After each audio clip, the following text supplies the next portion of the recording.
Sebelum videonya berlanjut, silahkan teman-teman tekan tombol subscribe, like, dan tinggalkan komentar kamu di bawah. Kiranya video ini menjadi berkat bagi kita semua. God bless you. Ini ada pertanyaan dari Ibu Ruth Sri Gantin dari GKA Tulungagung. Di dalam Alkitab kisah Tuhan Yesus dari usia 12 sampai 30 tahun tidak tertulis kemana dan apa yang dilakukan oleh Yesus pada rentan waktu itu. Ya, Kedua, saya jawab langsung. boleh deh, langsung aja Mas. Ya ini kan jawabannya agak lumayan ini. Pertama-tama gini, Yesus itu orang Yahudi. Galatia pasal 4 dan 4 jelas mengatakan setelah genap waktunya Allah telah mengutus putranya yang lahir dari seorang perempuan dan taat pada hukum Taurat. Nah, taat pada hukum Taurat itu artinya apa? Yesus datang melakukan Taurat untuk menggenapi Taurat.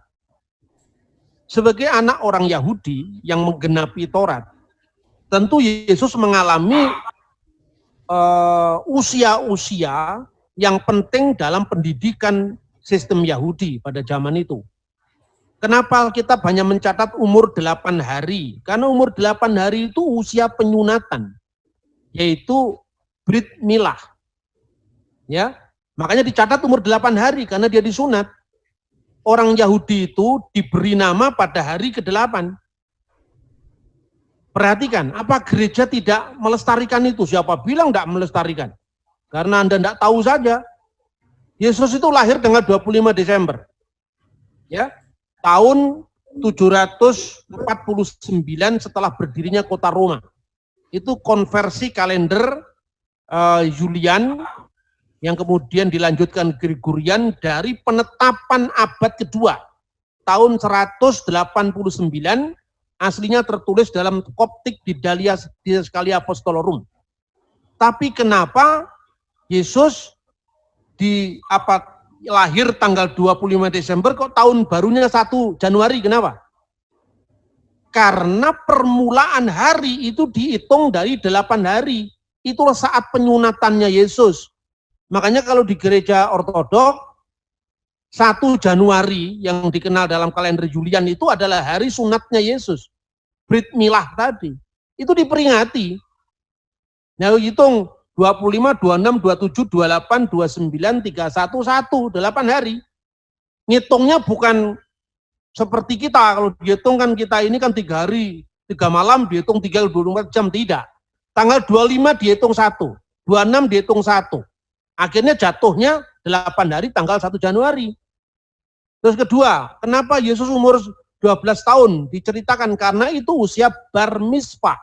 Bar mitzvah itu usia di mana anak seorang Yahudi saat itu menerima hukum Taurat. Kenapa baru muncul 30 tahun? Baca di kitab Imamat, kitab bilangan. Pilihlah mereka-mereka yang usianya 30 sampai 50 tahun karena mereka baru muncul di depan umum itu ketika usia 30 tahun dan usia purna untuk pelayanan itu 50 tahun. Makanya usiamu belum 50 tahun, bagaimana kamu mengatakan hal itu? Abraham melihat hariku dan seterusnya itu loh. Nah terus kemana Yesus? Ya nggak kemana-mana, dia di Nazaret saja. Kenapa? Alasannya banyak. Pertama, metode pendidikan Yahudi itu disebut pertama Bet Sefer. Bet Sefer itu namanya rumah kitab. Itu mirip kalau orang Islam ngaji. Usia 6 tahun, 5 atau 6 tahun itu mulai diajari. Alef, Bet, Gimel, Dalet itu seperti orang Islam. Alif, Ba, Ta, Sa, Jim, Ha, Ho, Dal, Za, Ro, Za itu mulai usia 5 tahunan. Kan gitu kan? Nah setelah itu pada usia Bet Sefer itu, orang dipersiapkan untuk apa? Bisa membaca Shema, ayat-ayat pendek dalam kitab suci setelah dia tahu Shema Yisrael Adonai Elohenu Adonai Echad, kemudian baca Bereshit, ya, kitab Kejadian 1 itu dihafal, setelah dia teksnya lancar, Bereshit bara Elohim et hasamayim ve'et sa'aret ve'aret hayyeta tohu wa pohu wehosek alfenete hom beruah Elohim merakefet alfeni hamayim, dihafal. Ketika usia Bet Sefer dia sudah membaca teks-teks pendek dari Taurat dan nabi-nabi. Bandingkan dengan pendidikan Islam. Usia seperti itu anak sudah mulai baca turutan, ayat pendek, juz amma, inna a'toina kal kausar fasolli li rabbika wankar inna saniyaka wal abtar. Shema Yisrael, Adonai Elohenu, Adonai Echad. Setelah dia lancar baca Taurat, teks-teks pendek tadi, masuk dalam jenjang kedua. Kira-kira usianya sekitar 10 tahun sampai 12 tahun. Itu namanya Bet Talmud. Kenapa Bet Talmud? Mulai di situ dia bagaimana cara membuat sembahyang, membaca teks-teks yang namanya itu Sidurim. Sidurim itu buku-buku doa, sholat harian. Itu yang dilanjutkan dengan gereja ortodok, dengan yang namanya sholat 7 waktu. Itu meneruskan tradisi Sidurim. Ya, makanya di dalam gereja Koptik, gereja Syria itu ada Tuhfatur Ruqyah fi sholati fardiyah. Jam-jam sholat yang difardukan. Itu bukan dari Islam, itu dari gereja ortodok. Nah, setelah Talmud, itu untuk mempersiapkan dia usia 12 atau 13 tahun, dia bar mitzvah, lalu masuk di Bet Midras. Setelah Bet Midras, dia belajar, lalu usia 30 tahun baru dia boleh mengajar. Purnanya orang dianggap matang secara rohani umur 50 tahun. Gitu loh. Makanya jelas Anda mencari sweet 17-nya Yesus, ya tidak ketemu pikiranmu pikiran orang Eropa atau Amerika untuk memandang Yesus yang jelas-jelas Yahudi. Tapi ingat, kalau sudah Yahudi begini jangan mabuk Yahudi. Anda Kristen, ya jangan lebih percaya Talmud ketimbang bapak-bapak gereja. Karena apa? Bagaimanapun juga Talmud itu sekalipun bernilai historis, tetapi dia ditulis orang-orang yang tidak percaya Yesus. Rasul sendiri melantik murid-muridnya yang dikenal dengan para apostolic fathers tadi.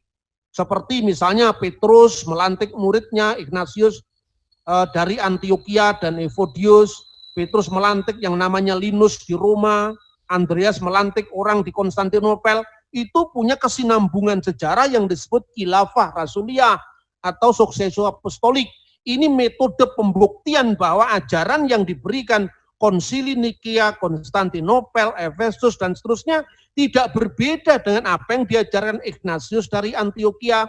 Ignatius tidak berbeda dengan diajarkan Rasul Petrus dan seterusnya. Jadi itu, maka saya berikan peringatan, jangan kemudian kita ini lebih percaya pada sumber Talmud ketimbang bapak-bapak gereja. Akibatnya apa? Kristennya mogol. Mogol itu apa? Kristen enggak Kristen, Yahudi enggak diakui. Kan itu kan? Nah, seperti zaman dulu londo burung Jawa tanggung. Jawa wis ra iso nembang, londo ra diakoni karena orang gawe sepatu. Ini yang terjadi pada zaman kekristenan yang kehilangan identitas karena kita tidak yakin dengan keyakinan kita sendiri, itu satu. Kedua, terjadi pergeseran ketika Bait Allah hancur. Tahun berapa? Tahun 70 Masehi, tepatnya tanggal 5 Agustus. Kira-kira jam 4 sore ruangan Bait Allah itu terbakar. Dan dicatat di mana? Di Yosefus, sejarah kuno bangsa Yahudi. Dicatat di mana lagi? Di dokumen yang namanya adalah Megillot Ta'anit, gulungan puasa. Sampai tanggalnya, bulannya, jamnya itu ditulis loh. Secara rinci. Makanya kok Anda ini berpikirlah historis itu rugi sendiri gitu loh. Nah ini yang saya sampaikan. Maka sejak abad kedua awal abad pertama akhir ini muncullah konsili Yahudi di Yamnia. Sejak saat itu kekristenan ditolak. Makanya perlu direkonstruksi.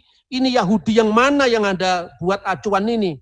Kalau Yahudinya Tovia Singer, itu Yahudi mesin jahit itu nggak bisa dijadikan rujukan karena itu Yahudi modern. Makanya percaya dengan metode yang saya sampaikan tadi. Ketika bicara tentang keilahian Mesias, Qumran, jangan hanya melihat catatan Yahudi di abad kedua Masehi ke atas. Itu saya kira ya. Begitu juga tentang itu, Bet Midras. Berarti Yesus itu belajar dari rabi mana? Alkitab mengatakan, bagaimana dia memperoleh pengetahuan seperti tanpa belajar. Tanpa belajar bukan berarti Yesus buta huruf, tidak. Dia tidak belajar menurut metode para rabi yang sudah muncul aliran-aliran kerabian. Yesus punya hikmat langsung dari surgawi, tetapi secara manusia dia tetap melalui jenjang-jenjang pendidikan sama seperti orang Yahudi yang lain, itu artinya tunduk pada hukum Taurat dalam Galatia 4 ayat 4. Dan pada zaman Yesus secara arkeologi Bet Midrash belum terpisah dari sinagoge lokal.